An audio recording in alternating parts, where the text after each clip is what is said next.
louder. Say hello, Mark. Hello, everybody, and welcome. You are here with the Restaurant Guys. I'm Mark Pascal. This is Francis Schott. We own Stage Left and Captain Lombardi restaurants right next door. We're here to bring you the inside track on food, wine, and the finer things in life.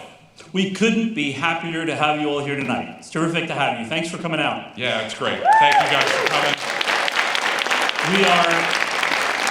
We are very used to sitting in a small room and talking to each other while we're talking to thousands of people, but it's usually just the two of us and Jennifer. So second in the series tonight, where you couldn't be happier to welcome an old friend. I hope you all listened to the podcast. We did an earlier show with Scott on the podcast, and now we're going to have him. If you listen, we did a show with Scott in 2005.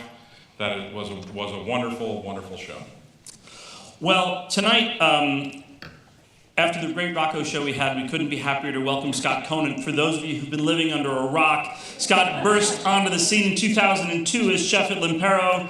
He was at Alto. He then built up Scarpetta in New York and around the country. He currently owns Cielaio and Monticello and Americano in Atlanta. He's the author of 4 cookbooks. He's got more James Beard awards and nominations than you can shake a stick at. He's been on Chopped, Tournament of Champions, and of course his own House of Knives. You've seen him on a million different things, including Entourage. But now, at the pinnacle of his career, we'd like to welcome... So help me welcome Scott Conant to the restaurant.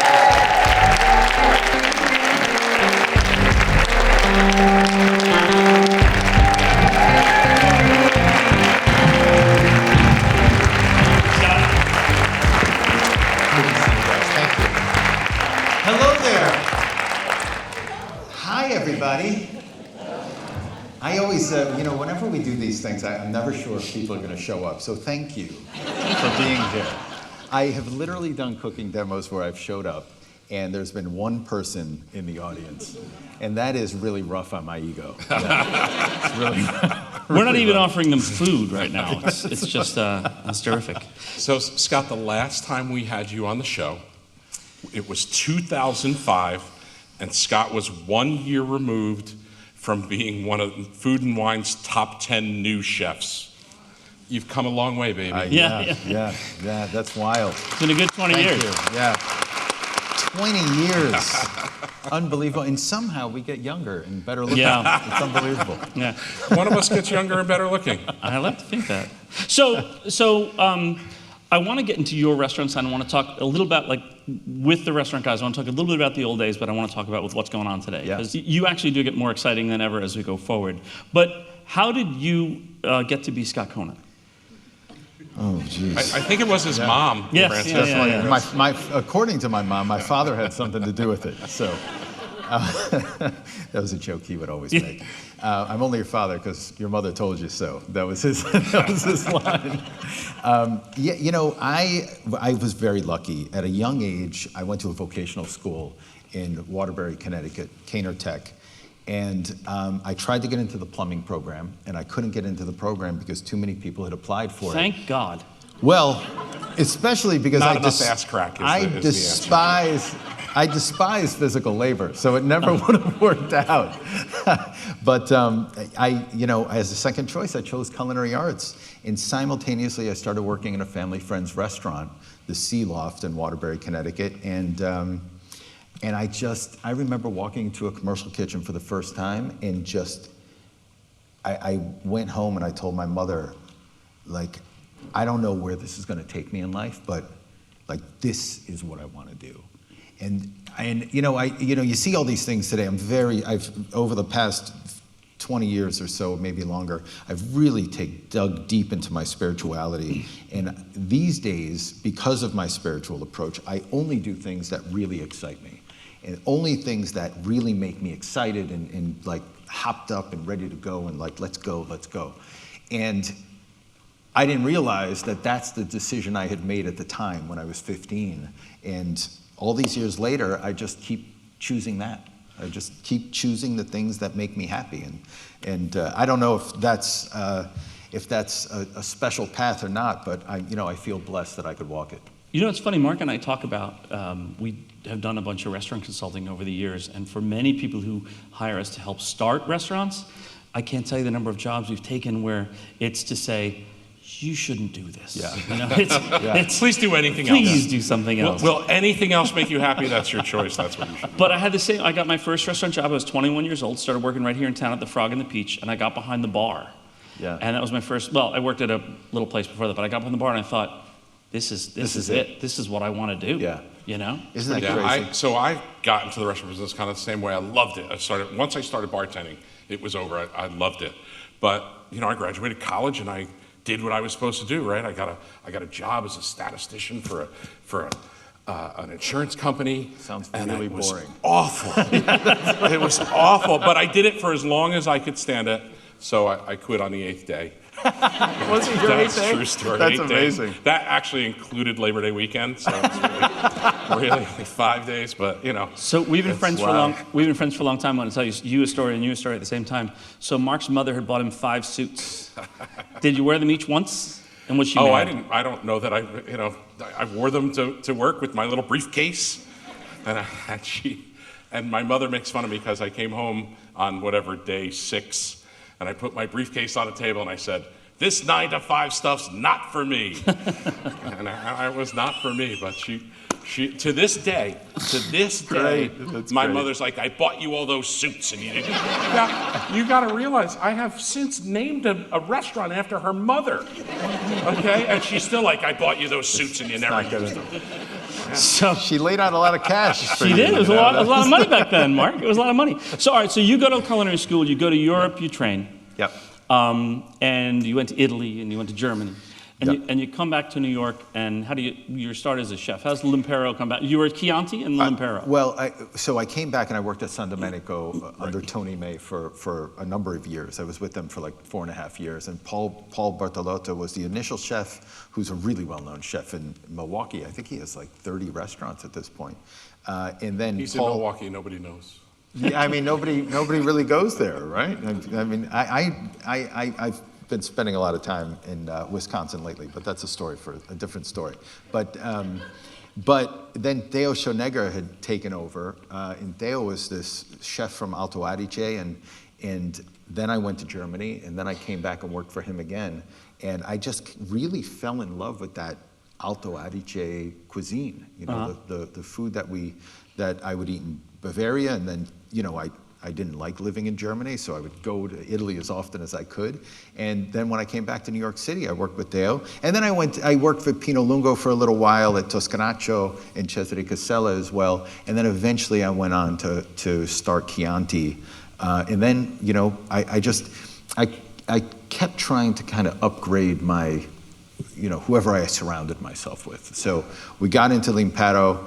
My business partner was Chris Cannon at the time, Jane Epstein.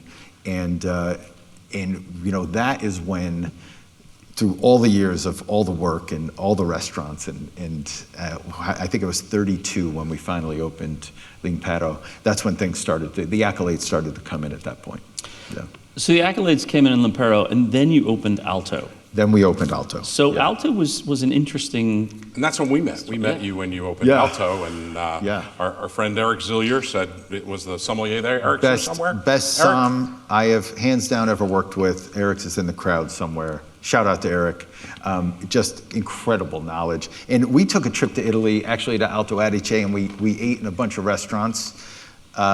We had a Gorgonzola ice cream. Eric, I don't know if you remember that. It was one of the most disgusting things we ever put in our mouths. And I don't know who ate it first. I think it may have been me. And I was like, whatever you guys do not eat that. And then the chef. So everyone has to try So it, everybody, right? of course, is like, well, now we got to try The milk it. spoiled? Yeah. Let me see. Oh my God, it was horrible. Yeah. Yeah. So Alto happens, and your first couple of reviews are not great. Frank Bruni kind of writes not great things. And now Francis and I were there. The That restaurant son of a was bitch. special. Okay. Yeah. It was special. I mean, Scott was trying to be a 4-star Italian restaurant, and to my mind, you were there. Okay. I appreciate that. And so much so that other reviewers began reviewing you afterwards, and like, those guys are wrong. Yeah. Well, Okay. Well, one of the things that happened was when you opened Alto, like people hadn't. people thought that of four-star restaurants as French restaurants, Yeah. you know, and it had a certain style. And you kind of had an elevated Italian cuisine, and you were one of the first people to do that. And, you know, you got a little pushback on it. I got a lot of pushback on it, and you know, but I think in hindsight, whatever negative happens, you don't know the reason. So, you know, that caused a big rift with my business partnerships, and it was a challenging time. And I decided that I was no longer going to cook for the critics. I was just going to cook for myself. And I think that was why Scarpetta happened. And even the name Scarpetta, like when you grab a piece of bread and sop up what's on the plate, in Italian it's called fare la scarpetta. To make a scarpetta is to sew that shape of the little shoes that it takes. So if you've been in the restaurant, you've seen me say, every great meal ends with this motion. Yeah. Right. That's how you know I've really enjoyed dinner, because I'm doing this with the bread. So that name of the restaurant became the ending point from the creative perspective, that I wanted every dish for everyone to be so inspired by the food they would grab a piece of bread and make a scarpetta. That was the idea. Well, so there were like I said, there were people coming up to and other New York publications writing about you. And so we had on the show, not that long after that, we had a person who wrote for one of the other New York publications at the time, a guy by the name of Anthony Giglio came on our show. He still owes me money, that guy. I don't know where he is. And he's here in the audience tonight. And he referred to the Frank Bruni review. Well, actually, Anthony, I'm going to remind you what you said. You said that review was kind of bitchy. Yeah. and that's kind. I have other adjectives for it. Anyway, so Anthony, thank you for coming on our show and straightening out the Restaurant Guys listeners. I think you know, that restaurant. I was full of ambition, just full of ambition, and I think if I'm going to critique myself, I'm going to be critical of my own actions at the time. I think I was a victim of looking at the stars as opposed to focusing on the soul. And I think that's why I changed my mindset for Scarpetta. And because Scarpetta was 100% about soul. Oh, without a doubt. Well, let me tell you, so the Scarpetta restaurant, you grew Scarpetta you're not affiliated with them anymore. You grew them to be others around the country. But I remember the initial Scarpetta, the first Scarpetta restaurant that you had, it had a retractable roof. It was so much fun. Yeah. And it was not about it. It had a retractable roof, so when a nice day in the summer, you could look up at the stars. And it had what I will always refer to as the two nicest seats in all of Manhattan.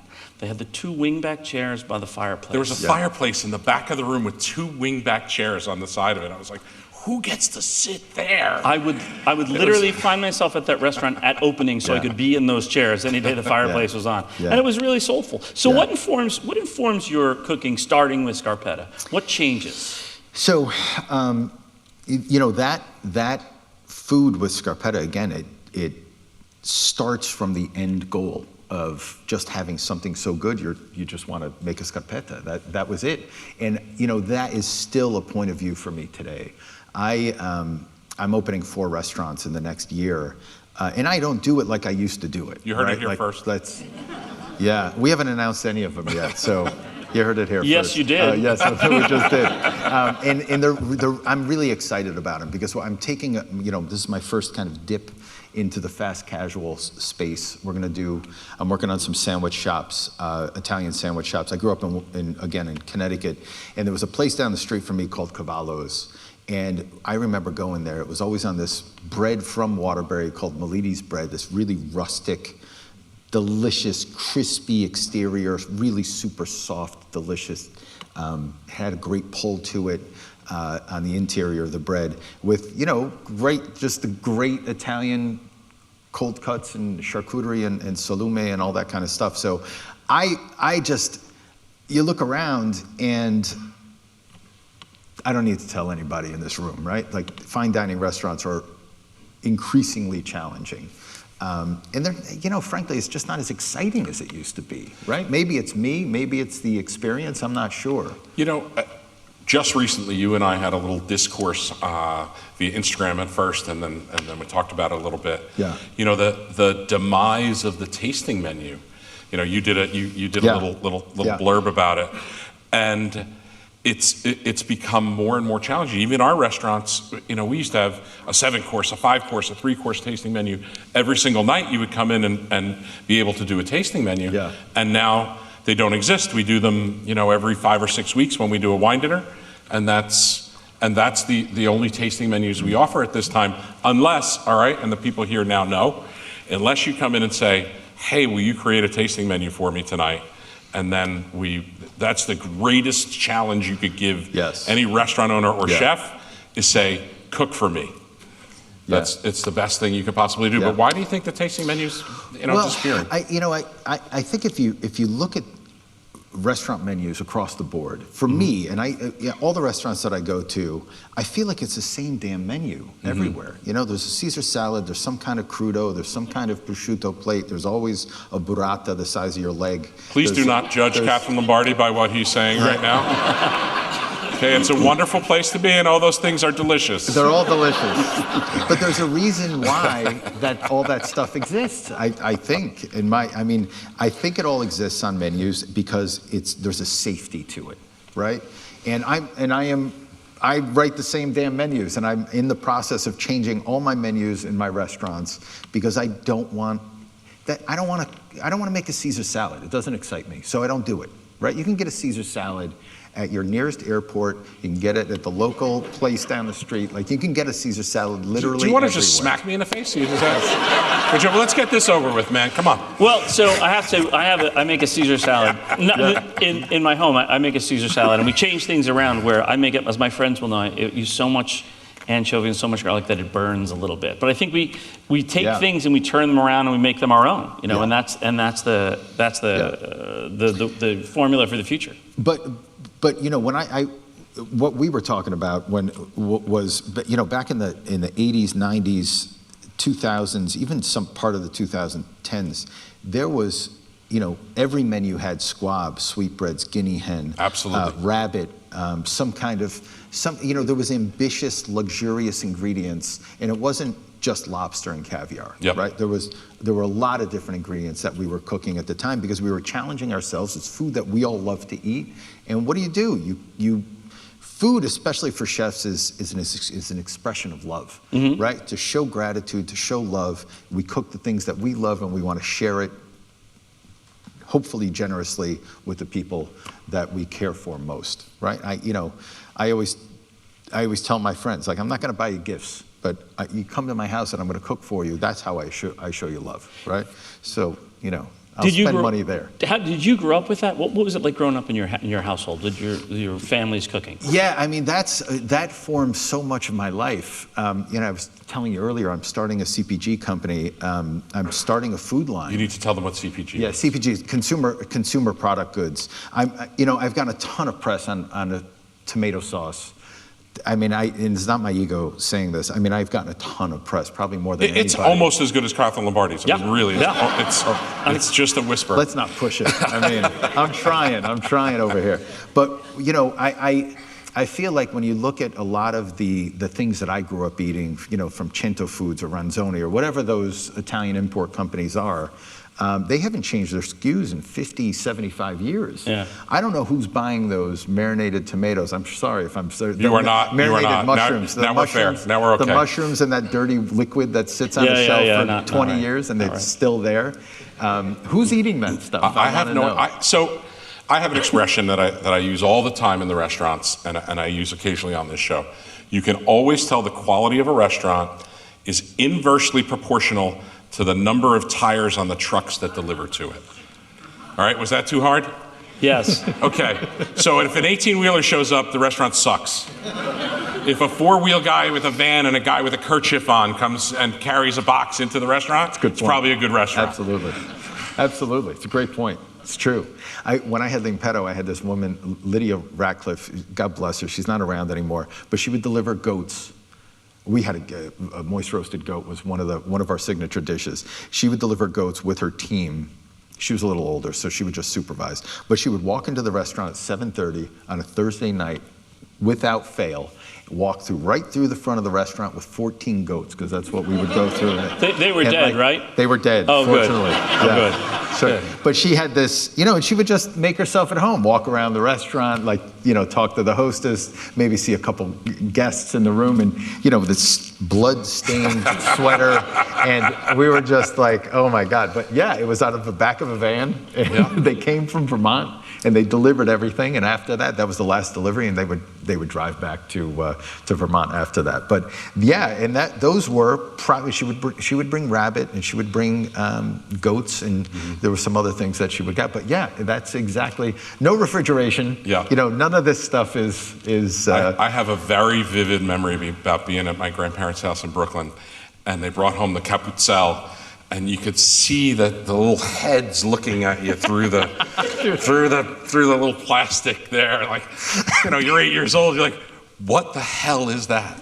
Oh, it's just animal heads. Don't worry about it. Just animal heads. It's all well, good. I think that there's a growing interest in cuisine that comes with, because we'll get, Kath Lombardi is a fairly standard menu. We have specials where we're creative, and Stage Left is a very creative menu. It's kind of interesting. But I find that people are going in two ways at the same time. A lot of people are eating more and more bland, processed, the same food. But I'm seeing a lot of interest in people in the dining room and among friends. And a lot of people picked up a real interest in food and how to actually prepare things through the internet, through TikTok, through YouTube channels, through the like. And in ways, people are getting much more sophisticated. Are you finding that? I think there's sophistication. My concern about those things, and the conversation I have with my daughters all the time, they'll say, look what I saw on TikTok, like, it's this beef stew, or, as an example. I'm like, that's great, but this is a college student cooking it in their dorm, which is fine. But your father's a chef. Let me show you the proper technique. Like, if you're gonna do this, let's do it the right way. You know what I mean? Just to follow that, what do you find that you correct what do you find that people might be learning wrong from that kind of thing? I think that there's the proper technique, and technique is there for a reason. Because if you follow classic technique, what you're going to end up with is a far superior product. So, if you're going to flour the meat and then sear it off, you have to make sure that it's floured properly, no excess dredge, sear it off properly, remove it from the pan, saute the mirepoix. You know what I mean? Like that proper technique, going through those motions, as opposed to throwing stuff in the pan, moving it around. Instead of searing the meat, you're steaming it. You know what I mean? Yeah, like, it's all that kind of stuff. Well, those things make palatable food, but they don't make great food. That's right. Right? That's right. You can make things that are tasty. You're not making great food. I find that there are a couple of people I follow online. Pasta Grammar is a great YouTube channel. They're tremendous. Absolutely. Chef Lorenzo's Plate is a good one as well. Okay. But then there are other guys, and I won't mention any of them. Mark and my thing on the podcast is, if we have something to criticize, we never tell you who it is. If we have something to praise, we'll tell you who it is. But there's this one Canadian Except chef. apparently for Frank Bruni today. Sorry. Yeah, sorry, Frank. He doesn't mind. But there's this one Canadian chef who makes Italian food, and there's heavy cream in everything. I'm like, put the heavy cream. But I think there's really good information you can find online. Oh, 100%. But one of the things he just said, and I think it's absolutely true, for every great recipe you find where somebody's following, classic techniques, there's some hack showing you the absolute exact opposite wrong way to do something. So what do you find in restaurants, of people coming into restaurants, young people looking for a career in restaurants, people wanting to cook in restaurants? Are they coming with more skills, fewer skills? Is it a different work ethic? How do you manage people? It's a completely different work ethic than it used to be. And at the risk of sounding like the old guy, we're older, so we'll help you. We'll sound older. It's challenging sometimes, because I got bitten by that bug. You guys got bitten by that bug, right? And I'm sure a lot of people that are here got bitten by that culinary or food bug or restaurant bug at some point in their life. And we leaned in heavily to it. I was working 100 hours a week for most of my life, not just for parts of my career, but for most of my life. And I didn't do it because there's an award on the other side of it. I didn't do it for the attention. I did it because this was my life. This was my lifestyle. It wasn't until I met my wife, I started taking that seventh day. I took a day off every week. Otherwise, I'd at least show up for a few hours every Sunday or Monday. I was saying, I think it was the last show here. I recently figured out I've spent 100,000 hours in that building next door. Jesus. 100,000 hours. It's a lot of time. So how do you find it now? How do you find people different today? I feel like that they're trying to identify a work-life balance that we never thought about, right? That was never there before. Yeah. And so I think a lot of ways that's really good. I also think that, the harassment issues and all the nonsense that we dealt with, how many times people would sexually harass me. It was really I got my ass grabbed more times than I can mention. Are you sure you didn't just bump up against something, Mark? Are you sure? No, well, I remember, it was when in a restaurant where we worked a while back, I remember, they were pretty tame, but there were other restaurants we worked in where they would, the pot-throwing chef was a real thing. They would really throw a hot pan at you. Oh, yeah. And I remember I worked in a place once, and I pissed off the chef or something, and they set tongs. Francis hardly ever pisses off a chef. Yeah, I can't imagine. They set Rarely. tongs under a heat lamp so that I would burn my hands before a bartending shift. And I thought, but that was like, you'd call the police on somebody who did that to you today. Yes, and yes. that's a really good thing that has changed. 100%. Maybe I gone a little agree. far the other way on the work I ethic agree. side, but I think Yeah. it's really good that that's changed. I agree. But I also think that since COVID, the restaurant business has taken a step back. People, even owners and managers and chefs, have found more of a work-life balance. I'm But going to you say were saying something. I'm going to say there's no squab anymore. Yeah. Those things don't exist. Those things don't exist on restaurants. I'm going to say something controversial. And so I apologize in advance if I piss anybody off, but I'm going to say it anyway. I feel like we are now taking bad manners. We're allowing more bad manners than we ever have before, right? In the dining room? You mean from the customers? From staff members, from somebody sees something they don't like, and instead of bringing it up to somebody's attention, they freak out about it. I was on the phone with a kid a couple of years ago who wanted to be a dentist, and he was working as a line cook, and he had worked at Nobu and came to the restaurant that I had, and I don't know why he felt like it was okay to act the way he acted, but anytime anything went remotely wrong, like, we're waiting on food, let's go, like, let's move it, you're expediting, like, let's go, guys, like, I need the food, like, this is just something that happens in restaurants, let's move it. He, have a meltdown. Don't talk to me like that. And that type of bad attitude and that type of bad manners, I have no patience for at all. Yeah. Like, just punch out and go home. We're not going to deal with that. This is not about you. It's about the guest. It is about the accommodation, right? And that's what we're working on. We're working on accommodating the guest. And I want to accommodate every guest who's not disturbing another guest. Right, so that's the line, right? As far as I'm concerned, When I'm going to do everything I can to accommodate you until you start infringing on the other guests. I have to say, I do remember we're talking about employees though, and like how people interact. And we have always, and I think this was less common when we started than it is now, but we've always tried to run a restaurant based on mutual respect. That's the first thing we say. Absolutely. We be kind to each other, and then we can all be kind to somebody else. But you can't have a chef screaming at you in the kitchen and expect that person to go outside and be nice to the guests. That's just, they're going to have an ulcer. Absolutely. I do remember there were a couple times we made a couple of mistakes. And Mark, I'm going to need you to weigh on this because you saw the... I can pour and talk. There's I can one... do it all. Is it a good way? Very versatile guy. There was one The young service man... here is great, by the way. It's There great was, service. yeah. Don't bother tipping your server. He's I won't, don't worry. there was a young man who worked for us, and we were kind to him, but he just couldn't work out. But he was this very young-looking chef candidate, and he cooked really well, and he had all the right answers. And do you want to finish telling this story? Okay. So we got a call. We'd hired him, and one of his references got back to us, and they said, he's good, but he's going to cry.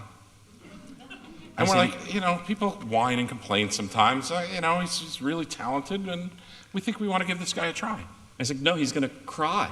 And I was like, all right. So second night on the line, first night on the line? I think it was his first night on the line, first pre-theater shift. I am walking up the back kitchen stairs. He comes running down the stairs, and he's crying.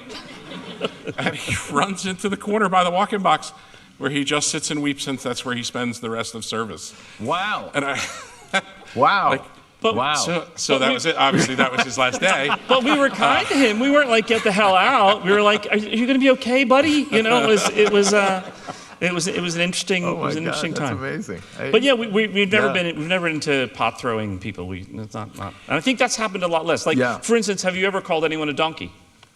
I've called people much worse than Really? that. I'm so disappointed. Yeah. I'm so You know, disappointed. no, my angry days are over. I was an aggressive chef, admittedly. I don't think I ever threw plates at anyone. Eric may correct me. But yeah, I had my angry days because that's how I came up. I thought that's how you were supposed to act. See, Francis and I were lucky Yeah. because we saved all of that stuff for each other. Yeah. All right, so And you're still here talking to one another. God bless. Well, and behind closed doors, we're still throwing plates at each other. It's true. All right, on two sides. So Yeah. we agree, I think, that calling people donkeys and throwing plates at them, not very cool anymore. Not acceptable. You should not do that. No. On Don't do that. On the Yes. other side, how about the kitchens where everyone calls everyone else chef? That is a far less problem for me. Yeah, but still annoying, don't you think? Well, yeah. Because if everyone's the Because chef, the dishwasher's not a chef. He's Yeah. not. He's not, no, he's the not guy a who chef. picks the I nice agree. blueberries from the bad blueberries is not a chef. well, because He's if you- trying to. He's training. because it's not a mark of respect if you say it to everybody. It just annoys the hell out Yeah, of me. Yes, chef. I agree. Yeah. I agree with that. All right, yeah. so yeah. I have to tell you a story because you are the punchline of this story. Okay. Yes, so chef. we had one of those like angry chefs. He had an anger problem, and he really we didn't jive very well, and he worked for us really for less than a week. By the way, our chefs now have been with us for more than a decade 20 each. years. We're about long-term relationships, but Yeah. sometimes you got to cycle through some short-term ones. So this guy, we hire this guy, and he's got a great resume, and he looks the part. He does his cooking interview. He's terrific. Great. You are hired. You're going to be the new chef. He's working for us for maybe a week, and we realize that this guy just is not. He Yelling not at only is people. he's yelling at people, he's making mistakes, and he's blaming everybody else for his mistakes. And he was mad. And he's mad, and he's angry. Always mad. Okay. Well, anyway, so after about a week, we fire this guy. He comes back and tries to start a fight with one of the waiters. After that's a whole nother thing after the shift. Anyway, so a couple of years later, this guy is on Chopped. And we hear he's on Chopped. Yeah. And so all the Okay. current chefs had worked under him and hated him. Yeah. Because Yeah. he was a maniac. Yeah. So he's on Chopped, and you get to say Wait, we're all in the dining room watching. And Scott says, and again, I've never told Scott this before. Okay. Scott says, what is easily my favorite television line of all time? Okay, he says, well, I'm sorry, chef, but what you seem to have forgotten here is the first job of the chef is to make sure the food tastes good. And we all went. And yeah! So you were a hero that night in the restaurant. The whole kitchen, we're all, yeah. It was great. Sorry, that was a little mean. Sounds like something I would say. Yeah. It was good. And that's me pulling punches, by the way. That's, man. You were our hero. We were all appreciate raising that. the glass here. It is my favorite television. you. Forget, Zuzu's pedals and all that. That is my favorite I'll take television that. moment. Thank you. All right, so talk about becoming a television chef. You were early as a television chef, and as a television chef is involved, you've been at every step of the way on a lot of different shows. I was offered years ago. I don't want to give too many details because I don't want it to get misconstrued. But I was offered a show to be a head judge on a really well-known show, and I turned it down, because my business partner at the time was like, "You cannot do that. You got to stay in the kitchen." And I was, a prideful chef. Like, you didn't do TV back then, right? Like, it was, guys who were on television, we all had a negative opinion about them because, you're looking for attention, and it's really the attention is the food, right? The attention is the guest. That's where we put our attention from a professional perspective. And so I turned it down. That guy makes $8 million a year. That guy makes a ton of money. And so, Yeah, like forget about it. It was like forget it. What a jackass. My Philip Baltz was my PR guy at the time, who's still a great friend. I was just texting him yesterday. I love Phil. And he looked at me, he was like, are you out of your mind saying no to this? Like, you cannot say no. This is a huge opportunity. And I was like, I'm a restaurant chef, like I'm a real chef. And so when I got the call to do Chopped, just like 2 or 3 years later, I was not gonna say no to that. I was not gonna say no. Because then I started Scarpetta, and then I started really looking and saying like, this is an advertising platform, is really what it is. And as I was a known commodity, I guess, in New York City, but outside of New York, nobody really knew me. So I was looking at opening in Miami, and I was like, the best way to have some attention besides what I'm getting here in New York City would be to be on television. So that's why I said yes to that. Yeah, but now television chefs are more influential than restaurant chefs 100%. in a lot of ways, Complete you know, because you've got all the change. different ways you can be seen, whether it's on Instagram or YouTube or TikTok, and, as well as the network shows. What's that been like to see that evolve over the years? And I also think that shows have gotten better over the years. Like that, what you see is not just go to the vending machine and pick out all the different things and make something that's irrelevant. Well, let me give you a selfless. It's better now. A shellfish, a very selfish plug, right? So House of Knives, Tuesdays at 9 o'clock. We all know House of Knives. Yeah, thank you. House of Knives on the Food Network. Thanks. Right after you listen to the Restaurant Guys, you'll watch the House of Knives. Please do, by the way. Yeah. No, you know, the cooking on that show is so incredible. Marcus, myself, and Marcus Samuelson, myself, and Judy Jew, we're the judges on the show as well. I host it, and they're paying me double to do double duty. I was so taken by how well these chefs cook, but also they're not hemmed in by anything. They can cook anything that they want to cook.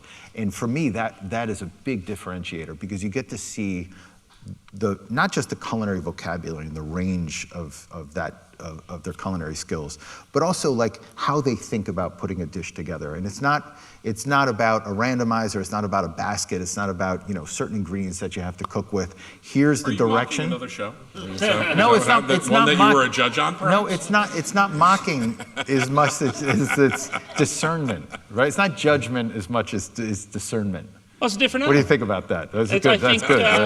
I think a good recovery overall. I give it an 8. But, I'll take the 8. That's better than what Frank Bruni gave me. Yeah. I'll take that. So, but I think that there's a difference between amateur chefs trying to make a name for themselves, and I think what you see on TV now is real chefs, and I think you see real technique, and that's pretty amazing. It's incredible. It really is, and I'm happy to be a small part of it. So here's a question. So you have House of Knives, and you got these guys who you know, all right? They're professional chefs. They are well known. You know, well known, and you know them. Now they're cooking right in front of you, and you got to sit there and go, not enough salt here, chef. Your texture of your pasta's not quite right. Well, shouldn't have used flour here. That was a mistake. I do it all the time. That can't be easy. No, no, but I also learn a lot. So, you know, I think with teaching comes, you know, it's like pointing at somebody to make a point, but with an open hand as well, so you're receiving at the same time, right? Like we teach and we receive if we're really lucky. And that's the way I approach all that stuff, because these chefs are incredible. I think we can clap for that. Thank you. Thank you.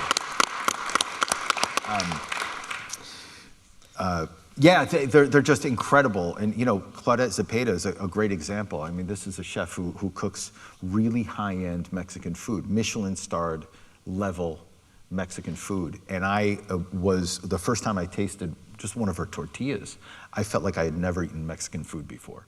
And that, when you can experience that on camera, like it's breathtaking, like really special.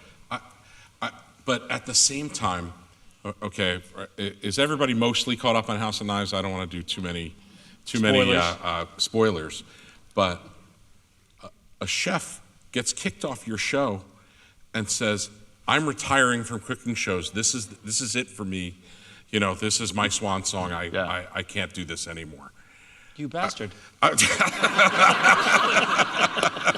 Guy's 75 years old, for Christ's sakes. Like, no, he's not that old, but he's getting there. He's getting there. He looks great. I didn't realize he was like 64, John, right? Something like that. It's like 64. God bless him. Yeah, but why do they take it so seriously? I mean, not that it's not serious, but these are serious, accomplished.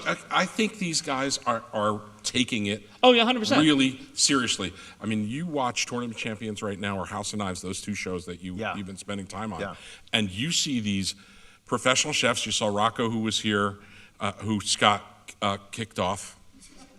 I didn't know. I mean, when we're judging that, I had no idea. But that's blind. Or right? Dave Vienna, who's a New Jersey chef, who Scott kicked off. Did I really? Hey Scott, why do you hate New Jersey so much? I love New Jersey. I got rid of Jet too, didn't I? But yeah, you I'm can sorry. see. But you can see how much that. I mean, and I talked about this with Rocco a little bit. These two shows, more than any show I've seen with professional chefs on them, seem to really be people are really putting their heart and soul and you know. Yeah. I can only speak for myself, and I hate competing because I feel like if I lose, and I've won a lot and I've lost a lot, but I feel like it's the end of my career if I am to lose. Like I am so hard on myself. I get so angry. I did Alex versus America, which is coming up, and I promised myself. I've gotten 3 calls to do other competitions. I'm like, no. Like it still hurts. It still hurts. Angry about it. One of the things that Mark points to and that we wind up talking about today is when we were talking about cooking shows, even Iron Chef and there was often like the up and coming person in an unrealistic. Or Chopped even, you know. Chopped. Yeah. But these are people who I would expect. These are people who would, in their careers, in their restaurants. They say the young man does things and the old man points at things with a clipboard, and it's because we can't get out of our chair. But these are people. Who, I would expect to be having other people do things, and you're cooking yourselves. It's really great to see those skills in the hands of the masters. I just finished a series of events at the Masters, actually, in Augusta. And so I did 3 nights with Workday. It was a special event, super VIP people and all, CEOs and all that kind of stuff. And if anybody's never been to the Masters, or if you have been, I think you'll know what I'm talking about. It is one of the most, and I'm not a golfer like that. I mean, look at me. I don't look like the golfing type. But it's the most fabulous place I've ever been. I think it's the closest to paradise, to heaven on earth, really, that I've ever been in my life. Why is that? I've never seen such perfection. Yeah, it's just perfect and beautiful. It is. Have you walked the course there? I haven't, but. Oh my God! Like television does not. I'm not Scott Conant yet.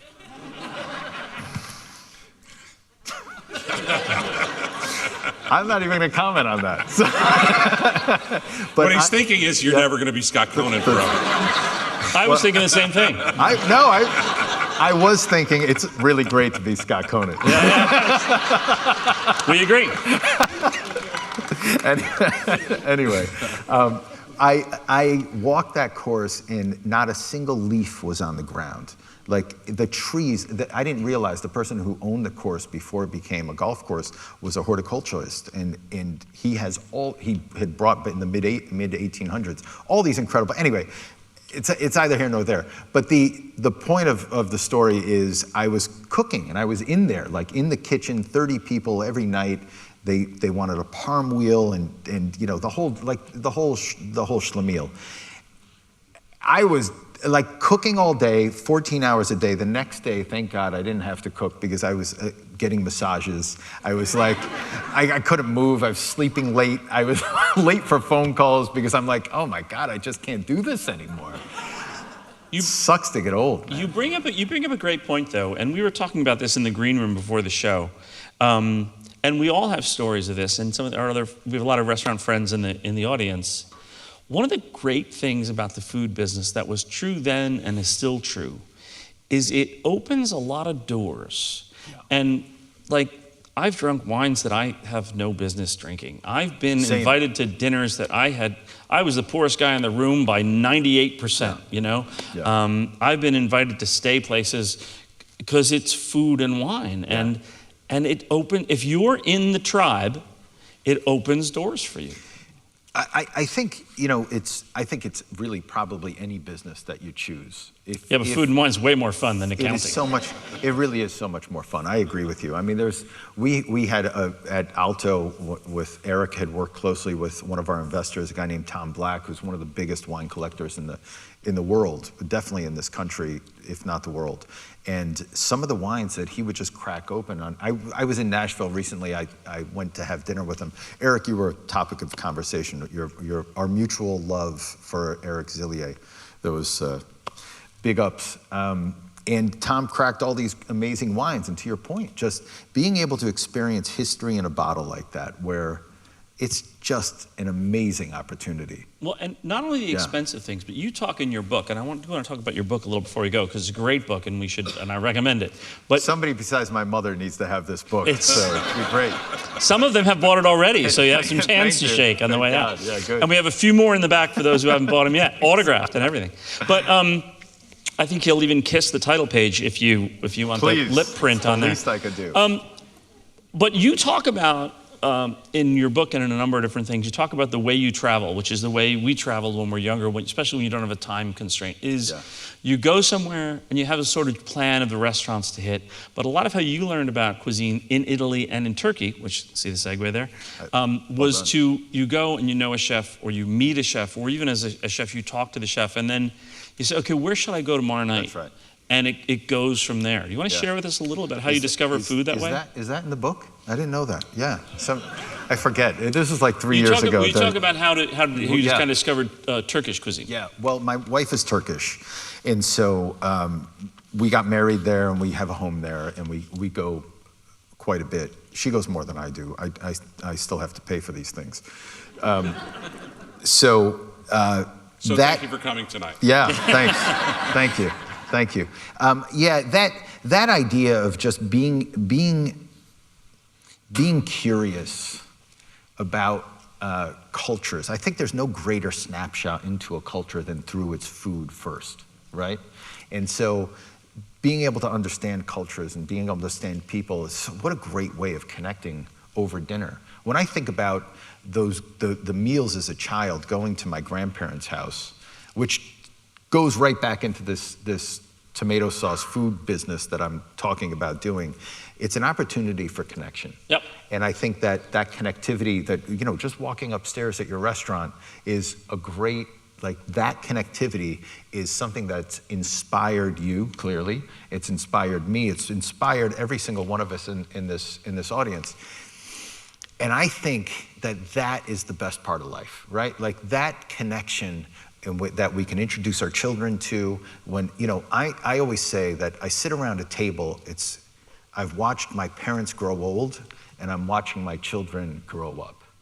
And that is such a special place, you know? Yeah. That's and it makes me even emotional, because I truly love that experience. That is, for me, that's what it's all about, right? And we can create restaurants that have a similar experience, where there's a learning, there's a teaching, and there's a learning at the same time at that table.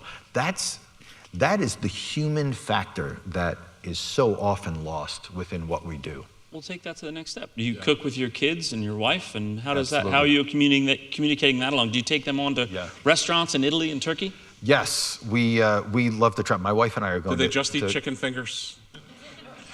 So I was just in. So it's great. Thank you for bringing that up, because I was just my 12-year-old Katia is like your typical American preteen who just wants to eat Chick-fil-A and, you know, chicken fingers. That must break your heart. No, because I love chicken fingers. Okay.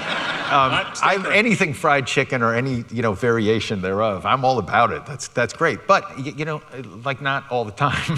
Yeah. Like, there was a day a couple weeks ago, I was home, and I'm like, what'd you eat today? She's like, I had chicken fingers. And I'm like, you're eating chicken fingers right now? She's like, yeah, that's like, yeah, you've had 3 meals of chicken fingers today? It's this not is unbelievable. pizza, you can't eat it for every meal. That's right. So, again, I think that's the way we show love, right? Like cooking for them, cooking with them. So the last 2 years, for my birthday, it's my birthday, I have all 4 kids come early in the morning, and we're all set up. Frankly, I cheat. I use my chefs to help me with my mise en place and get everything ready to go. And we spend the entire day making brajolles, making my grandmother's gravy, and then literally we start in the morning, and at like 9 o'clock we sit down to dinner, and we have the dinner that we all made together, that so that they can learn some of those skills. Because listen, I'm at work till 11 o'clock, 12 o'clock every night. I'm home on Sundays. I'm cooking and they're doing their thing, and then we meet at the table, right? So this day, the last 2 years, and I'm going to keep up the tradition, even though most of them didn't come today. Spencer, you're the good one tonight. But I'm going to keep that tradition going. It is not because it's my birthday, but it is my favorite day of the year. Yes. Doing that with my kids. That's beautiful. And having them learn and absorb and have that experience That's with beautiful. us together. Can I share my birthday story? Sure. I do something very similar. I call up the chefs and I say I'd like some brajol and I'd like some meatballs and then I take it home and I eat it. It's wonderful. All by yourself. It's sometimes by myself. It's lovely, and they pass on Mark's grandmother's tradition through Chef JR to me. That's how it works. We talk about one of the things that we were talking about earlier is like everybody has their favorite kid. I also have my favorite kid, but it changes every day. So Spencer again, wins today today. it's Spencer because he's here and the other 3 aren't. So let's talk about when you do travel and when you go from chef to chef and discovering, or when you go from restaurant to restaurant, and how you kind of get referred across, and how you discovered, not just from your family, whether it's Turkish cuisine or Italian cuisine, like where you found yourself discovering something new that you didn't expect. Well, I think inspiration comes from everywhere. Everywhere. If you're open to it, I think you'll find it. I also have loved, and I've always wanted to do like a YouTube show where I walk into a restaurant and I start talking to the person bussing tables, or I speak to and go back to their house and see what their mother or their wife is First cooking episode is going to be at Kath Lombardi. Yeah. I mean, because I have picked up. I used to have. At Chianti in the city, I had a whole team of Salvadorian guys. And by the way, best pasta cooks I've ever worked with from El Salvador, hands down. Better than Italians. I know that's maybe controversial as well, but it's my experience. Probably better than Irish. Who's gonna? Definitely not an Irish guy. Great potatoes. If you guys hear anything violent from behind the curtains after we move off later, please disregard. So I have learned so much about the flavor profiles and what type of food they grew up eating and what was interesting to them. And I think that that inspiration, being able to translate that into my style of cooking, has been something that's always motivated me. Yeah. So, of all the people you've cooked for, what are the hottest famous people you've gotten to cook for that you've really? I had a restaurant in Beverly Hills. Yeah. So, and it was a hot spot. Yeah, but who are the most famous, the most important people to you? Because I read about Willie Nelson that was a big. Yeah, that was a big. He came to my restaurant in Arizona when I had that, and that was a big deal. That was a big deal because I was there feeding him, and somehow along the way I became friendly with his wife Annie. And so I'll see him and Dylan in a couple weeks.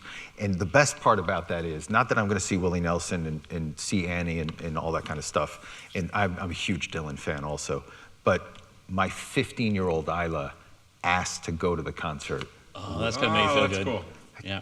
Like that's like, I feel like I'll walk into a room at night sometimes and she'll be playing like Blonde on Blonde.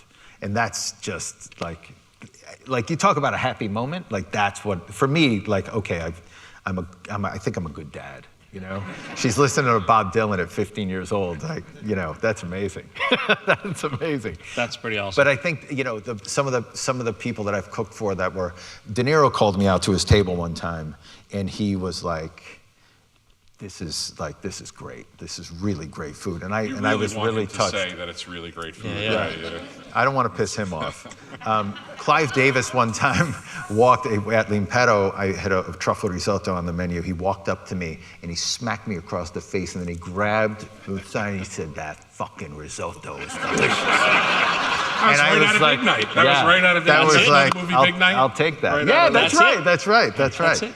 So that was really that was nice. Yeah. So what's the future hold for you? What's going on? What's next? What goes on with Scott Conant next? Oh my What's God, next? is it that time already? We got some questions. We got a few things to go on. I am so excited. So the CPG company, the tomato sauce that we're putting in jars, we're launching with a company called Sprouts, 408 stores. We should sometime in August. I'm just finishing my initial finance round with my investor group. Very strategic investors. I'm really excited about this. It's called Martone Street. Martone Street is the street that my grandparents built a home on when they moved to this country from Italy in Waterbury, Connecticut. And so that is something that has taken me a very long time to be comfortable with, right? Like, I think getting out of my head, being a chef in restaurants for so many years and all that kind of stuff, like this idea of having a tangible asset that you can take home with you and have that experience of my tomato sauce at home is something that is really exciting for me now.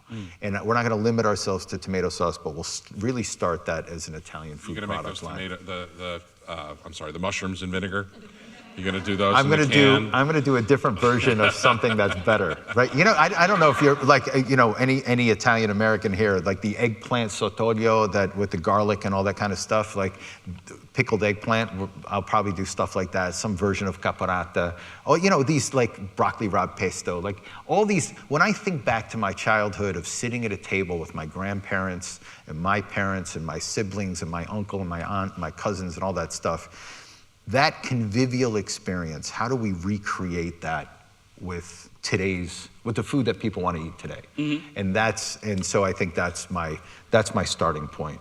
And also those memories, like we all have these food memories in our lives, and I think again, that connectivity, the connection with food, the connection with your loved ones, that's my greatest inspiration these days. So that's why I really want to start that company and do something that I've never done before, really push myself. I have hired 2 COOs over the last couple months.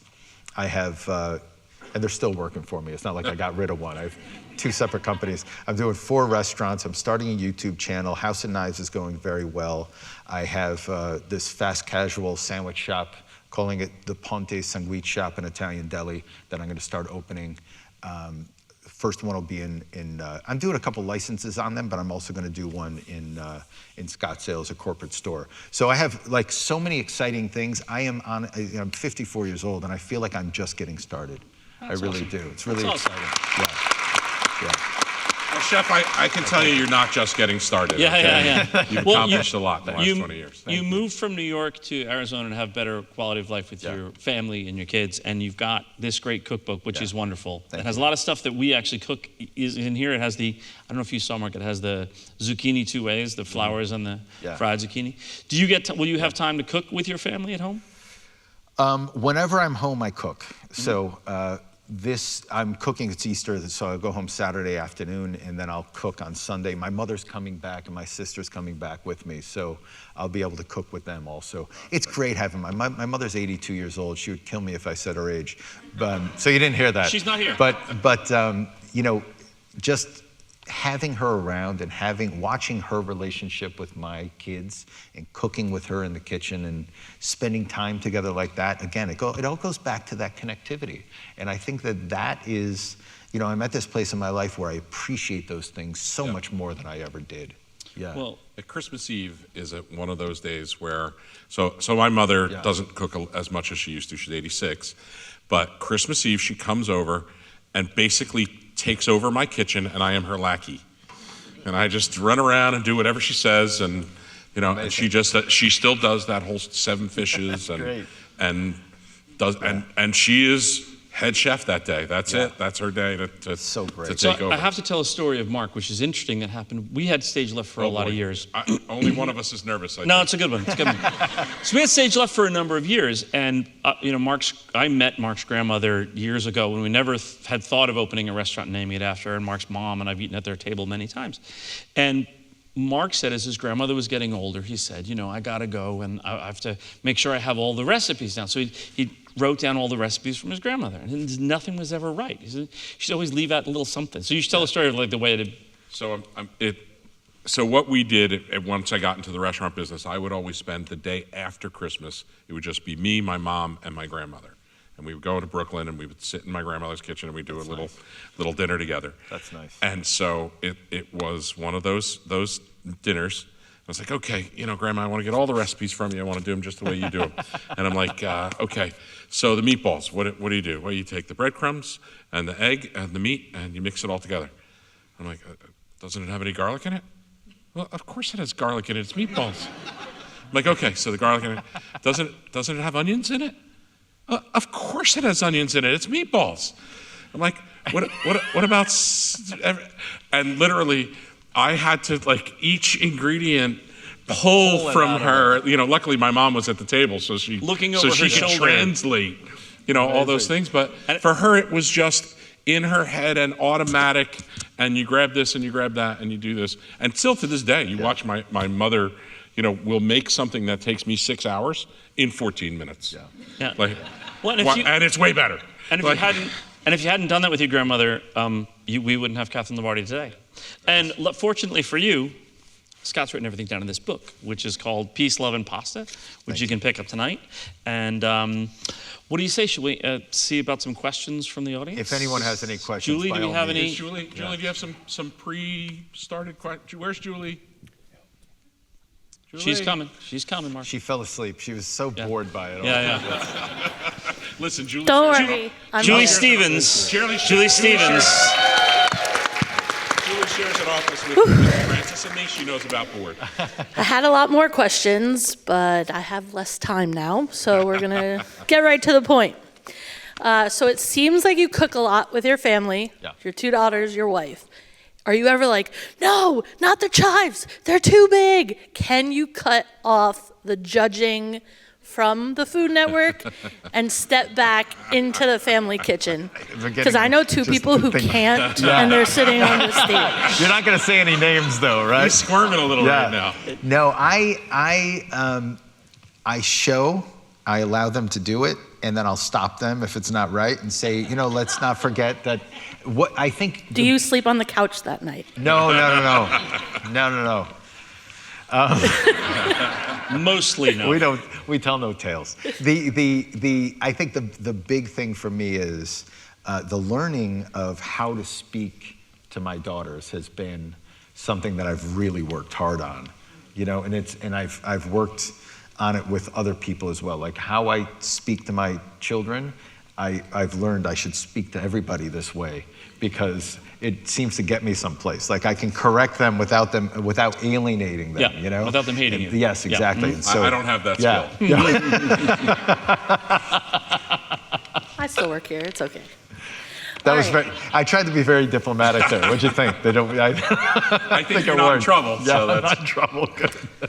So if you can compete and take down one chef, like it's you versus that chef, with that one. who is it? Whose ass do you want to kick? Come on. Listen, I want to say this because he's amazing. And I have a tremendous amount of respect for Bobby Flay. Tremendous. That's the answer we wanted. Yeah. And I've beaten him. So, I'll take it. My first job at the Sea Loft in Waterbury, Connecticut, part of my job was to make baked stuffed lobster all the time. So Amanda Freitag, she beat me in a round. I was passing a kidney stone as I was competing. Whoa. So I was kind of like in a limp, and it was just an awful experience. And then I lost. And so, I've heard a lot of excuses for losing. I promise. Nothing crossed. Except my legs. And so I lost Amanda, and so she chose me to be on her team to compete against Bobby and Mark Murphy. And she had never made a baked stuffed lobster before. And I was like, I got this. I got you. I got this. And so my inner 15-year-old came back out, and I was making a Ritz cracker stuffing with shrimp and crab meat and all kinds of deliciousness inside of it. And we won. So Amanda says that she won, but I made the frickin' lobster. So take that. All right, so besides being interviewed by the restaurant guys, not once, but twice now, what is the pinpoint, can you pinpoint a pivotal moment in your career? Besides today. And 2005. And 2005, yeah. I had a very early conversation with Anthony Giglio when I was a chef at a place called City Eatery. We're not going to talk about the conversation because it was kind of an inside, like he was a friend of Phil Baltz and Phil represented me. So we had, right, Tony, you're back, you're right there, yeah. So we had a great conversation that day. We could not. We could never have that conversation today. But no, but just so you know, we're going to share that conversation later. There was really early on. I'll tell you guys next show. I was in New York Magazine, and there was a quote that I had. I can't remember what it was about, but they did a cartoon of me. And I remember calling Phil Baltz at the time and just being like, did you see that it's not my photo, it's a cartoon of me. Like they drew a character of me. And I thought it was the coolest thing ever. And I got rid of the quote because the quote was nonsensical, but I still have that framed. So because people I thought it was do really cartoons cool. of me, but I don't really like it. It was good. The jawline was good, so I was happy with it. Yeah. So just a quick story about that. So if you guys see the Restaurant Guys logo is here somewhere, right? Yeah. So the original logo came out and was done by the professional artist, and we were so excited by it. And excited. And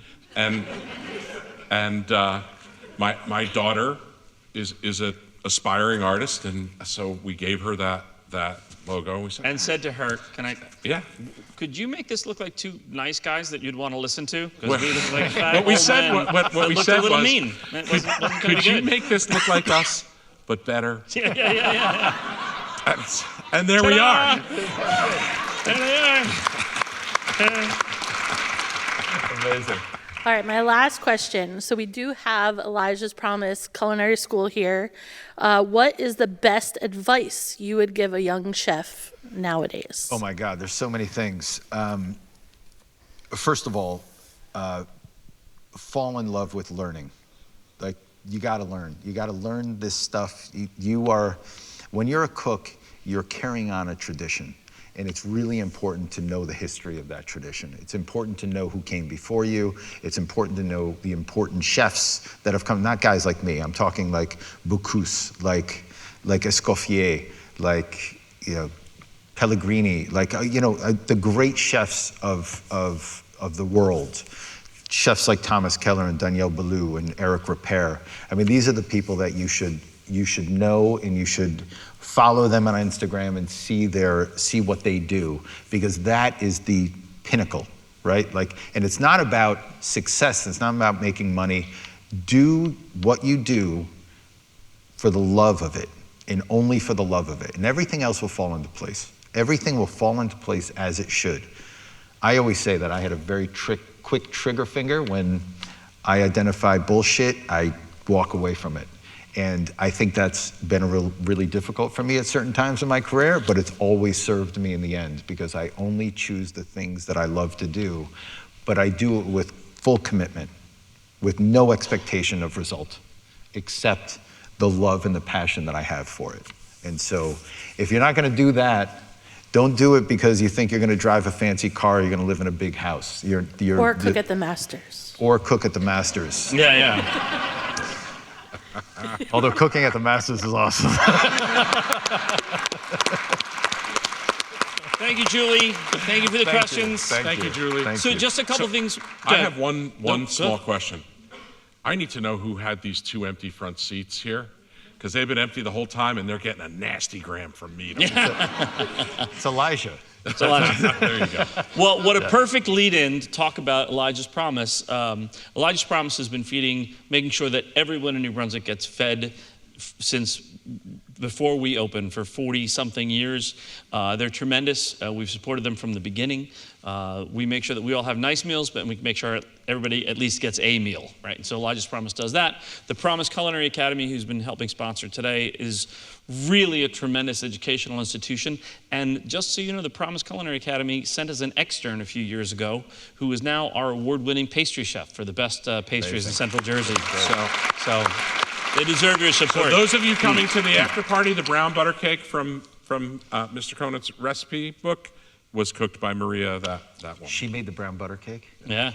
I had to take that, it's a true story, I had to take it off a menu at Limpetto because they would cut the scraps and leave it out all the time. And just eat it. And I would eat like a cake a day. It was awful. By the way, those of you who've had the bread pudding, same problem. Yeah. The bread pudding at our restaurants. Those of you who look at Mark and me know that we do similar kind of things in the restaurant all the time.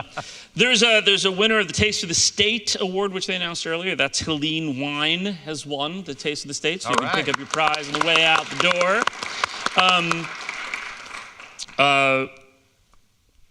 We are pretty grateful that you are all here tonight. This is really a lot of fun, and it's kind of unheard of that a podcast, although we've been around for 20 years, we only started up 6 months ago, and it's pretty unheard of that we are where we are, which is great, and thank you for listening.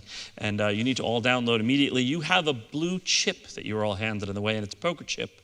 And on the back, there's a QR code that'll take you to our podcast. It's also worth $20 if you spend it at our restaurants in July and August. So there's a little gift from us to you. Very nice. Oh, you didn't get it? You'll get it on your way out. You'll get it on your way out. It'll be there. Wow, it'll be there. Julie, I believe Julie's right now, running, Julie is scrambling somewhere right now. Make sure that. If you don't have it in the theater on the way out, as you head toward the restaurant, we'll have them for you. We thought you gave them on the way in. I think I might have just really screwed up, so I apologize. But we do have chips for all of you eventually. It might be a little moment poker chips. They are might be great. potato chips at this point. You don't know. Anyway, I really want to say thank you to everybody. Thanks. You guys are amazing. Thanks. Thank you. If you would help me thank Scott Conant for coming out here to New Brunswick. Thanks, man. A lot of fun. Great. Thank you, my You guys friend. were awesome. Thank you. great. Thank you. It was great. Thank you. Thank you all. Thank you all. Thank you. It's been a wonderful evening. We're going to do this again with Alex Guarnaschelli on May the 12th and Andrew Zimmern on June 27th, so please come back and see us. Thanks a lot, everybody. Have a nice night. you. Take care. Thank you, folks. Thank you. Good stuff.